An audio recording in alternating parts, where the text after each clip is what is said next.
Vladimir Putin voicing praise for the Trump administration's efforts to forge peace in Ukraine. To tell you about the stage we are at with the current American administration, which, as everyone knows, is making, in my opinion, quite energetic and sincere efforts to stop the hostilities, stop the crisis, and reach agreements that are of interest to all parties involved in this conflict in order to create long-term conditions for peace between our countries and in Europe and in the world as a whole. If by the next stages we reach agreements in the area of control over strategic offensive weapons. Well, meantime, Ukrainian President Volodymyr Zelensky is rallying European support, meeting today with British Prime Minister Keir Starmer in London. That coming amid a rush of diplomacy as European leaders present a united front heading into the Alaska summit. President Zelensky says they discussed security guarantees in detail, a key issue in getting Ukraine to agree to a ceasefire.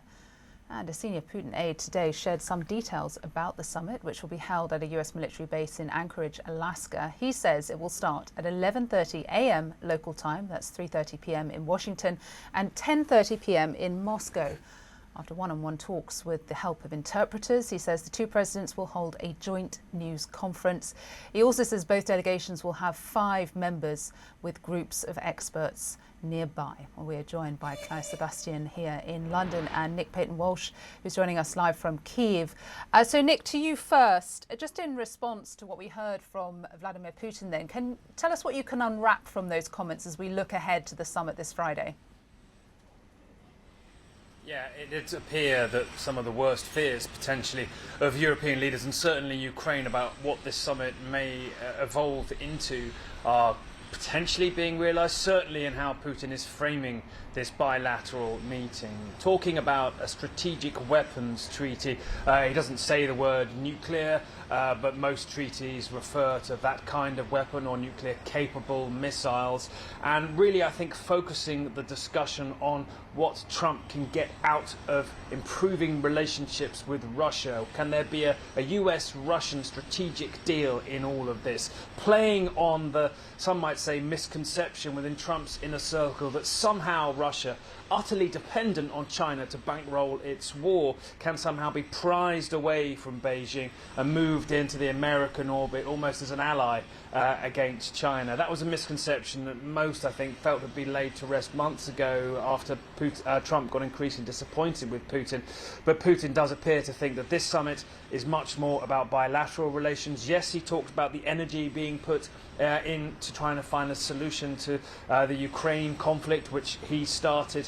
But it is clear too also that, you know, in those simple words that he may well be trying to throw at Trump in that meeting something, not of a red herring. Obviously the world is interested in seeing a lesser threat of strategic weapons being used by either the United States or Russia. But that wasn't initially the point of this Alaska meeting.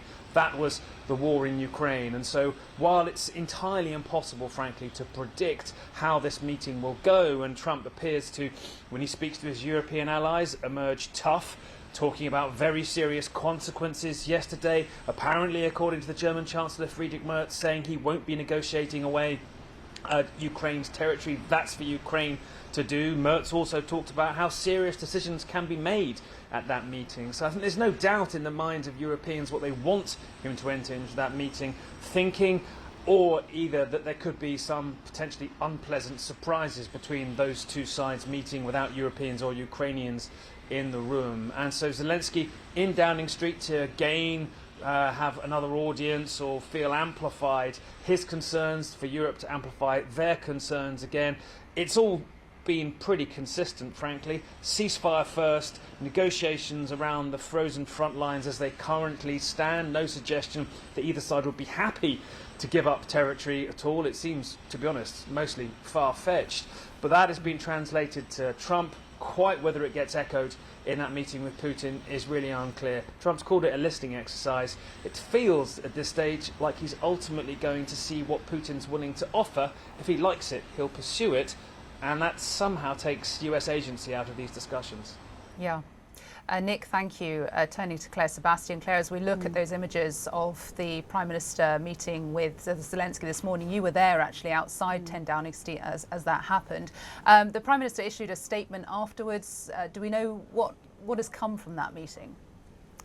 Well, look, Christina, this was, I think, just as much about optics as it was about substance. It was a way to sort of follow up not only on the big meeting that we saw yesterday between European leaders involving also Zelensky and Trump, their last best chance really to get into Trump's ear ahead of the Alaska summit, but also to follow up on the big show of solidarity and support for Ukraine that we've seen from Europe this week. And I think the image of the two leaders, you see it there, sitting in the garden at Downing Street drinking tea, and the sunflowers, a potent symbol of Ukraine, between them really gives across that image. In terms of the statements that came out of it from both sides, I think we see the optimism that we saw come out of yesterday's meeting now heavily caveated. Keir Starmer, the British Prime Minister, saying that the talks present a viable chance to make progress as long as, he said, Putin takes action to prove he is serious about peace. Similar tone from Zelensky, saying that they discussed in detail security guarantees that could make peace sustainable, but only if the United States manages to pressure Russia into stopping the killings and engaging in genuine, meaningful diplomacy. I can tell you, watching President Zelensky walk into Downing Street this morning, it was a very serious, very sober demeanour that he struck, despite the warm greeting that he got from Keir Starmer. He has been warning throughout this week that Russia will seek to manipulate and to deceive, in his words, the United States. I think that fear very much remains, and I think for both Europe and Ukraine, at this point, the sense is that they really have done everything they can to try to influence this meeting, and they now have to watch and wait, and of course make plans for what happens after Alaska, depending, of course, on whether that meeting is judged by Trump to have gone well or not. Christina. Yeah, a lot of wait and see right now. Claire Sebastian and Nick Payton-Walsh, thank you to you both.